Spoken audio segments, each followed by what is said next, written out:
Sperm sir वो तो 2 है होगा ना? ना, 3 नहीं, कैसे होगा? हमारे टेस्ट में उसका आंसर 3 होता है।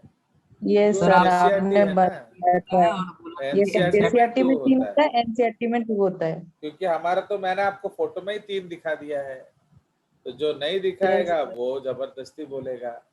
देखो साइंस जो है ना, actually the biggest problem of NCERT book या they are teaching is they want you to forcibly believe things, जबकि साइंस क्या कहता है कि आप तब तक बिलीव ना करो जब तक प्रूफ एविडेंस ना मिले। नहीं है, समझ रहे हो? But you see they are teaching science in a non scientific manner. चलिए, तो वैसे और क्या, एंड बायोलॉजी का डिसीजन कोई नॉन बायोलॉजी आदमी नहीं ले सकता है, वो बायोलॉजिस्ट को ही लेना पड़ेगा, क्योंकि ये अलग सिनारियो है। ओके, चलिए, तो इसलिए अब हम लोग चलते हैं आगे।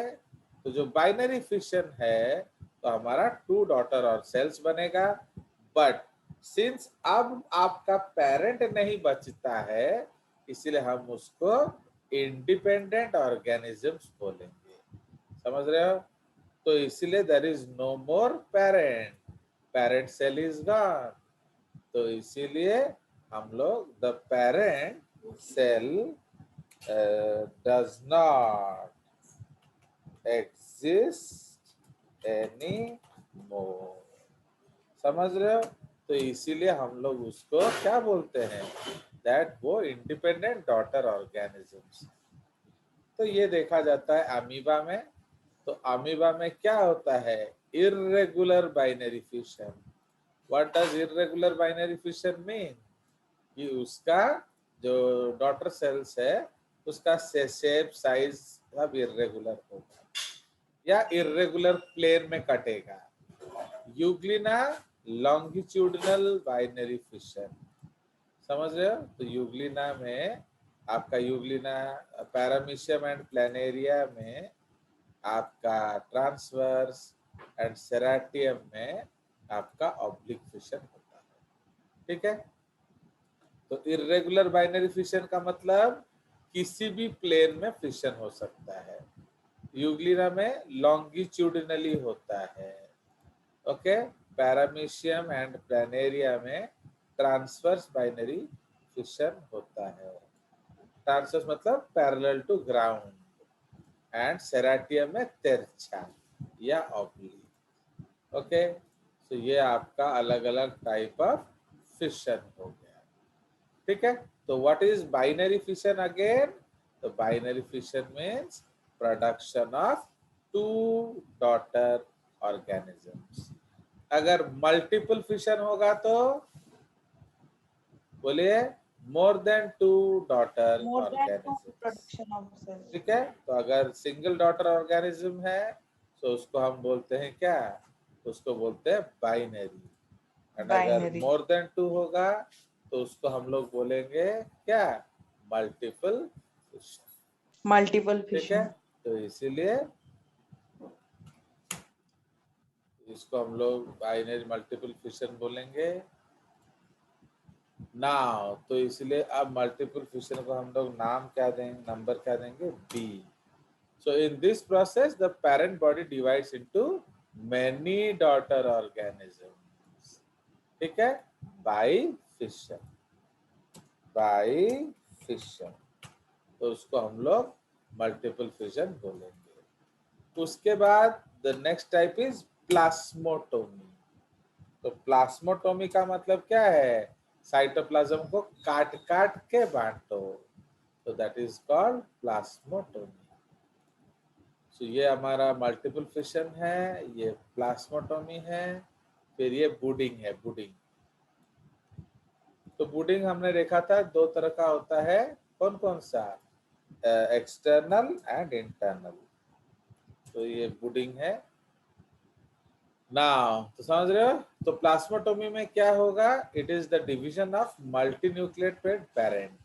तो उसमें पेरेंट मल्टीन्यूक्लिएटेड होगा, समझ रहे हो, into many multinucleated individuals without division of nuclei, समझ रहे हो? तो सपोज एक पेरेंट, इसमें हम लोग ऐसे बना लेते हैं, सपोज ड्राइंग, तो हम लोग क्या करेंगे, एक पेरेंट सेल बनाएंगे, ठीक है, एंड उसके क्या 4 डॉटर ऑर्गेनिजम्स बनाएंगे. Fine. So one parent organism gives rise to 4 daughter organisms. कोई शक? सपोज, ये सपोज है एक्चुअली ना. ये जो पेरेंट ऑर्गेनिज्म है इसमें सपोज 8 न्यूक्लियस था, ठीक है. तो न्यूक्लियस कैसे बनाएंगे, वही बनाना पड़ेगा अब क्या. So okay. सो नाउ अब हम लोग क्या करेंगे, न्यूक्लियस बनाएंगे. सो 8 न्यूक्लियस, 1 2 3 4 5 6 7 8, ठीक है. तो अब इसमें क्या हुआ, सपोज इंडिविजुअली सबको 2 दे दिया, ठीक है जी. सपोज सबको 2 मिल गया. अब क्या होगा, तो नाउ वो लोग अपना क्या करेंगे, वो लोग अपना फिर माइटोसिस कर करके वो 8 बना लेंगे. तो समझ में आया. So, it is a multinucleate parent into many individuals without division of nuclei. Nuclear division occurs later to maintain normal number of nuclei. आया समझ. तो ये बाद में जाकर फिर वो 16 सेल बन जाएंगे. ओके. चलिए, तो उसका एग्जाम्पल है ओपालिना, पेलोमिक्सा. ये सब आपके प्रोटोजोन्स हैं एक्चुअली. इसको एनिमल रिप्रोडक्शन में तो लेना ही नहीं चाहिए था, बट अनफॉर्चुनेटली लोग ले रहे हैं. ओके. चलिए, सो बोथ आर प्रोटोजोन्स. उसके बाद आ जाइए बडिंग. तो बडिंग में हम लोग क्या जानते हैं, इसको गेमेशन बोला जाता है, एक्सटर्नल बडिंग. तो बडिंग को गेमेशन नहीं लिखेंगे यहाँ, देखते हैं. In certain multicell organs such as hydra and certain tunicates, the body gives out small projections, okay, known as buds. So the bud is supported by the parent body and it ultimately develops into new individual. ठीक है. तो वो new individual ने कहा, the developing individual gets its food from the body of the parent and when it becomes fully mature, it is detached from the parent and leads an individual existence. तो इसको हम लोग कहेंगे क्या, external budding या गेमेशन, ठीक है. तो उसी तरह से हम लोग एक इंटरनल बडिंग भी करेंगे.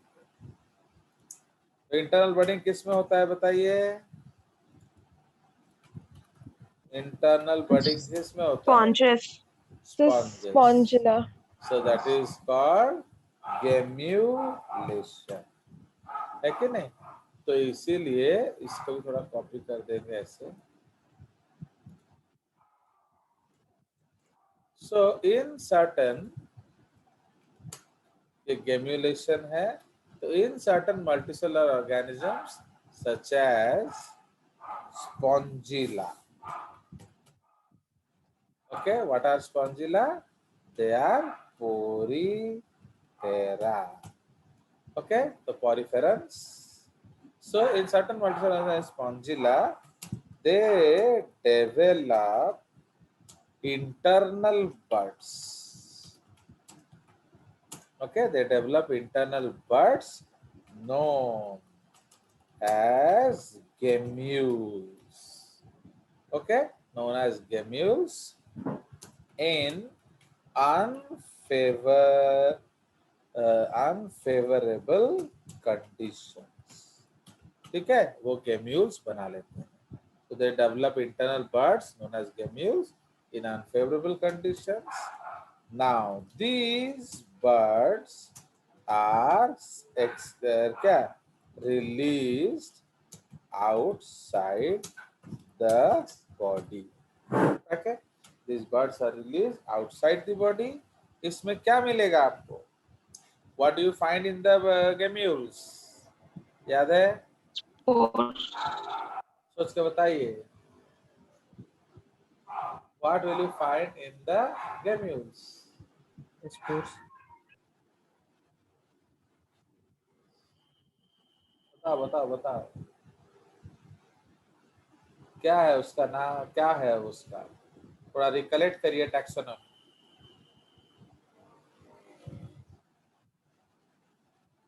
देख रहे हो ना, आपको ज्यादा पढ़ा के फायदा ही कुछ नहीं है, आपको याद ही नहीं रहता है। सर उसके अंदर स्पोर्स होता है। तुम्हारे गांव में होता होगा, एक्चुअली तो नहीं होता। Sir archaeocyte. Yes, so they are archaeocytes. They are not spores. So what are archaeocytes? Totipotent cell. Sir totipotent cells. Yes. तो वो टोटीपोटेंट सेल्स होते हैं। So these birds are released outside the body, full stop. They have a layer of body wall surrounding the क्या? Surrounding a bunch of archaeocytes या totipotent cells of the sponges। समझ रहे हो? तो इसीलिए full stop, they are protected by the presence of monaxon spicules। ये सब आपको सीपी सर पढ़ाए होंगे। आप लोग का ये कौन ले रहा है? उमा सर। उमा सर पढ़ाए होंगे, क्योंकि उसका जो रिप्रोडक्शन इन ऑर्गेनिजम्स में आपका गेम्यूल का स्ट्रक्चर भी दिया हुआ है बुक में, याद है कि नहीं? अगर आप रिप्रोडक्शन इन ऑर्गेनिज्म देखोगे उसमें वो गेम्यूल का फोटो भी दिया हुआ है। तो लाइक दैट, तो they are protected by the presence of monaxon species. ठीक है। नाउ सो दीज गेम्यूल्स, ये क्या मदद करते हैं? These gemmules help, okay, these gemmules help to क्या? Help to pass the unfavorable times। ठीक है, तो ये अनफेवरेबल टाइम्स को पास करने में मदद करता है। When favorable conditions return and water is abundant, तो क्या होगा? Water is abundant, the archaeocytes help to regenerate the plant body। है क्या? The sponge body। Okay, so when favorable conditions return and water is abundant, the archaeocytes help to regenerate the sponge body। Okay, तो इस process को हम लोग क्या कहते हैं? गेम्यूलेशन। तो समझ रहे हो? So this is known as गेम्यूलेशन। तो इसलिए ये सब अलग अलग टाइप्स ऑफ क्या हैं? Sexual reproduction. नाउ जो नेक्स्ट पॉइंट है हम लोग डिस्कस करेंगे। ओके, तो इसको थोड़ा नीचे ले जाते हैं। चलिए, तो अब हम लोग डिस्कस करेंगे क्या? सो that is called parthenogenesis. Okay, तो ये हमारा कौन सा टाइप है? ई ले लेंगे और क्या? सो दैट इज पार्थेनोजेनेसिस, या इसको हम लोग वर्जिन बर्थ बोलेंगे। ओके, माने बिन ब्याहे माँ का बच्चा। सो दिस इज कॉल्ड पार्थेनोजेनेसिस। इसको हम लोग एक अलग कलर से हाईलाइट करते हैं। because I generally don't treat it as asexual reproduction. So another form of asexual reproduction, parthenogenesis, is common in many species of arthropods. Okay. In parthenogenesis, females produce offsprings from unfertilized eggs. Okay, तो unfertilized egg से baby बन जाता है. तो some species are exclusively parthenogenetic. मतलब क्या है, उसमें सेक्सुअल रिप्रोडक्शन होता ही नहीं है. Whereas others switch between sexual reproduction and parthenogenesis, producing progenies that are both diploid haploid respectively. Okay. In honeybees, for example, तो honeybees में क्या होता है, queen bee जो है mates only once and stores sperms. She then can control the release of the sperm. Store sperms किस में? In her spermatheca. ठीक है, तो ये सब आपको जेनेटिक्स में भी सर पढ़ाएंगे. तो she then can control the release of the sperms. If sperm are allowed to fertilize the eggs, तो ये case 1 है. If sperms are allowed to fertilize the eggs, the fertilized egg develops to worker bees, which are sterile females. Okay, which are sterile females. समझ रहे हो? अब case 2, when fertilized, eggs are exposed to the appropriate hormone and they develop into क्या? ये क्या लिखा हम लोगों ने, देखो क्या गड़बड़ लिखी है. सर ऊपर एक लाइन छूट गया. कहाँ? सर वो हैप्लॉइड ड्रोन्स वाला. हाँ हाँ हाँ हाँ हाँ, इधर इधर इधर 1 हो जाएगा. If no sperms are released, the eggs develop parthenogenetically into haploid drones, which are males.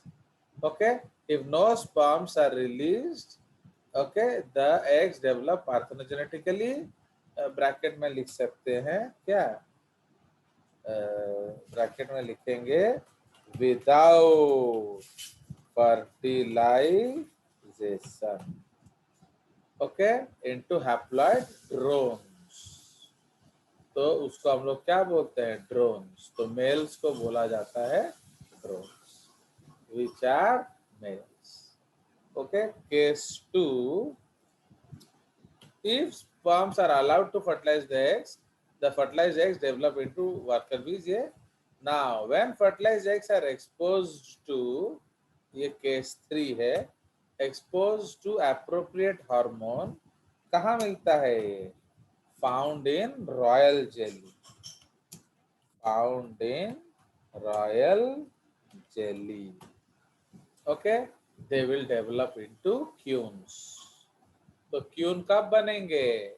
जब उनको रॉयल जेली खिलाया जाएगा. Royal jelly. ओके, और जब तक रॉयल जेली नहीं खिलाओगे वो क्वीन नहीं बनेगा. Okay, so in 1958 Russian biologist reported one of the first case of unusual modes of reproduction among vertebrates. ये तो लोअर ऑर्गेनिजम्स है, तो ये अनयूजुअल रिप्रोड्यूस का vertebrates में रिपोर्ट किया था.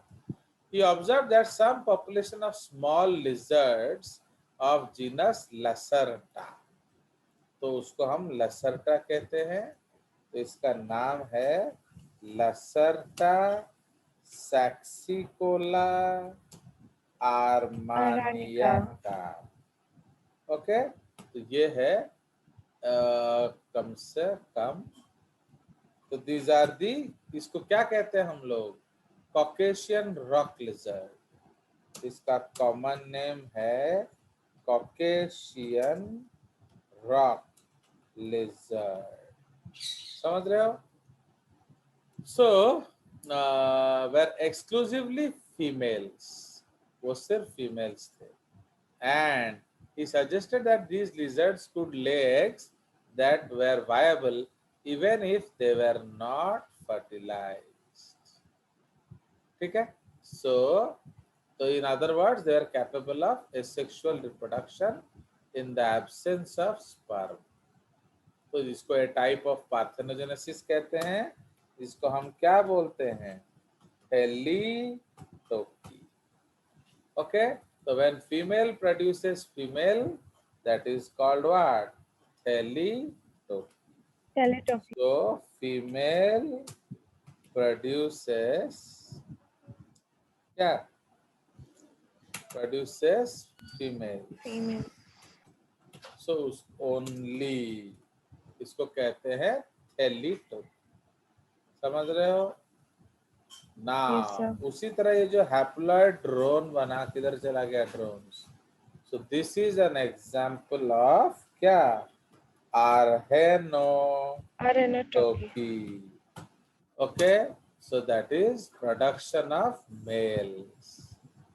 Okay, so this is males by parthenogenesis, है कि नहीं? तो मेल्स बाय पार्थेनोजेनेसिस. ओके, तो ये हमारा हो गया आर्हिनोटोकी. और तो जगह नहीं है आप लोग का, इसलिए उसको उड़ा देते हैं. और क्या बोल रहे हो?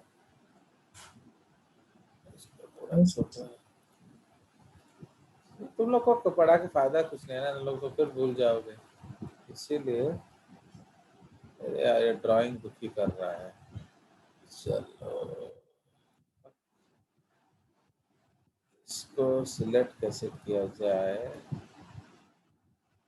ये रहा. चलिए ऊपर.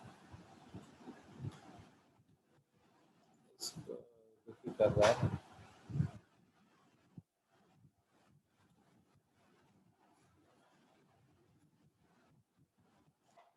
अगर उठ गया तो अच्छी बात है. चलो good. This is a good point. आ गया. चलो 2 लाइन बचा लेंगे हम लोग. तो अब तो आपको एक और लाइन दिया जा सकता है, नहीं तो फिर उड़ाना पड़ेगा. चलिए, सो इसीलिए ये आपका है आर्हिनोटोकी. क्लियर? सो ये हो गया. इसी से उड़ा देते हैं आपके लिए. तो ये आपको पढ़ने की जरूरत नहीं है. चलिए, तो इसलिए हम लोगों ने 2 तरह का देख लिया. क्या आपका एक और तरीके का दिखा देते हैं. बस थोड़ा इसको छोटा कर देते हैं. मैं तो सॉफ्ट हार्टेड हूं ना, मैं कर देता हूँ. इन एफिड्स. ओके, एफिड्स क्या होता है? ये लोग कीड़े होते हैं. तो इन एफिड्स क्या देखा जाता है? Okay, both males and females are. ये तुम कहाँ पढ़ लिया कालू में? ये सब जो तुम लोग पढ़ लिया, ये सब नहीं तो? सर. ये सब कहाँ से मिला आपको? ना किसी और बुक्स में लिखा था? नहीं सर. हाँ, आपसे से. तो हम लोग 11th में पढ़े थे टैक्सोनॉमी में ना. क्या? सर आप ही. RC book. नो सर, आप ही के वीडियोस में. फिर वो वीडियो उड़ाना पड़ेगा मेरे को. वो सब अनलिस्ट कर देंगे और क्या था, क्या आप ना पढ़ सको. No sir. Aphids both males and females में. तो तुम लोग को सब कुछ फायदा देना नहीं है ना मेरे को, इसलिए तो आज ही उसको अनलिस्ट कर देता हूँ. तो इसलिए in aphids both males and females are produced by parthenogenesis. So this phenomena is referred to as क्या? Amphitopy. समझ रहे हो? So this phenomena is referred to as amphitopy. तो इसीलिए थैलीटोकी का अदर एग्जाम्पल्स भी आ जाएंगे. अदर एग्जाम्पल्स में आ जाएगा typhlina brahmina. Okay, this is smallest Indian snake. Okay, तो उसके बाद आ जाएगा आपका नेमिडोफोरस. नेमिडोफोरस इसको हम लोग कहते हैं South American whip tail lizard in Hawaii. Okay, जो बियर ग्रिल्स है जब हवाई गया था तो वो इन्हीं को मार के खा रहा था। उसने बोला भाई मेरे अलावा ये इकलौते एनिमल हैं यहाँ, इसलिए उसको उनको खाना पड़ा। So like that. सो इसलिए नेमिडोफोरस एंड आपका टाइफिना ब्राह्मीणा और क्या। चलिए, सो ये आपका हो गया खत्म। ओके, तो सेक्सुअल रिप्रोडक्शन तो आप जानते हो, सिनगेमी कॉन्जुगेशन, तो उसके बारे में कुछ पढ़ने का जरूरत नहीं है। फाइन। सो इसीलिए आप याद रखेंगे ये सब चीज आपका क्या है, ये सब विदाउट आपका बोथ पेरेंट्स चाहिए। तो इसमें आपको दोनों पेरेंट्स का कोई जरूरत नहीं है।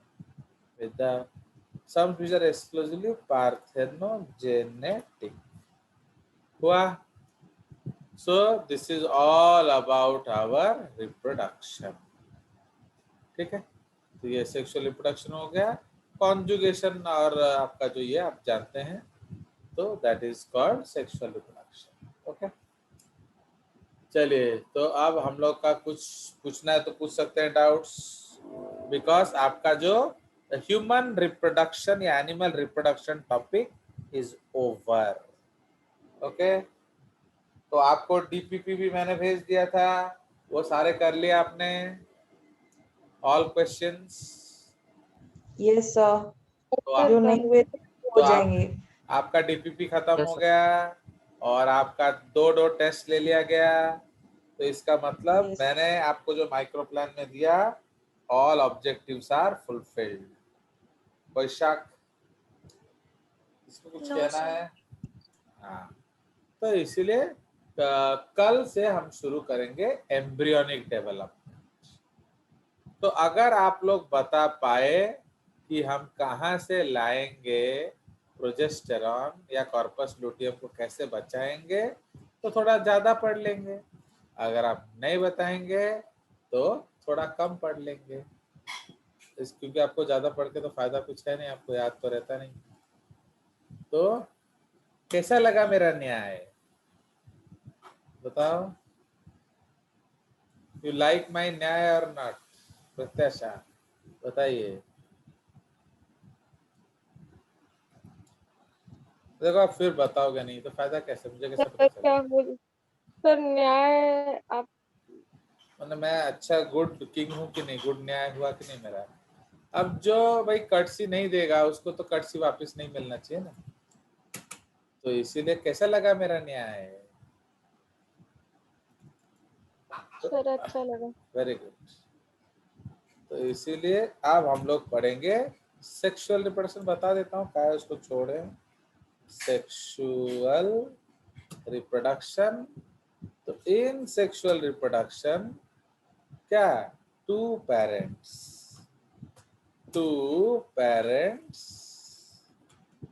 are involved in reproduction. Okay, so both sexes exist, okay, in nature, and they produce gametes